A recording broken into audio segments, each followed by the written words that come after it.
तर सांगलीची उमेदवारी न मिळाल्याने काँग्रेस कार्यकर्ते आक्रमक झाले। सांगलीची जागा विशाल पाटलांना घोषित करावी, सांगलीमधील काँग्रेस कार्यकर्त्यांच्या या भावना आहेत। सांगली हा काँग्रेसचा बालेकिल्ला आहे, ही जागा काँग्रेसकडेच राहावी, सांगलीमधील काँग्रेस कार्यकर्त्यांच्या या भावना आहेत। सोबत या सांगली जिल्ह्याचे कार्यकर्ते म्हणून ओळखले जाणारे आणि काँग्रेसचे तोप म्हणून ओळखले जाणारे करीम मिस्त्री आपल्या सोबत आहेत। मला सांगा, कशाबद्दल काँग्रेस पक्षाला नाकारलं जाते आणि तिकीट दिले जात नाही, काय भावना आहेत तुमच्या? अद्याप तिकिटाचा हा तिढा सुटलेला नाही आणि प्रक्रिया ही महाराष्ट्र प्रदेश काँग्रेस कमिटी आणि महाविकास आघाडीचे नेते घेणार आहेत आणि काँग्रेस पक्ष हा सांगली जिल्ह्याचा काँग्रेसचा बालेकिल्ला म्हणून सातत्यानं आम्ही काम केलेलं। जर पक्षानं जर आम्हाला न्याय दिला आणि आमच्या बाबतीत जर निर्णय झाला तर विजय हा काळ्या दगडावरची पांढरी रेघ आहे, हे विसरून जाऊ नये।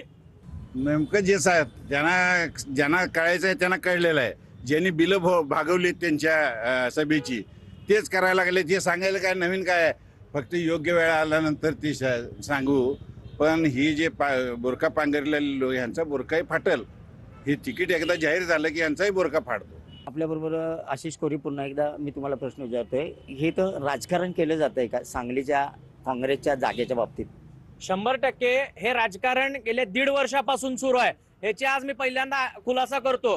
गेल्या 1.5 वर्षापासून हा कट शिजतोय की हा मतदारसंघ काँग्रेसकडे राहू नये म्हणून।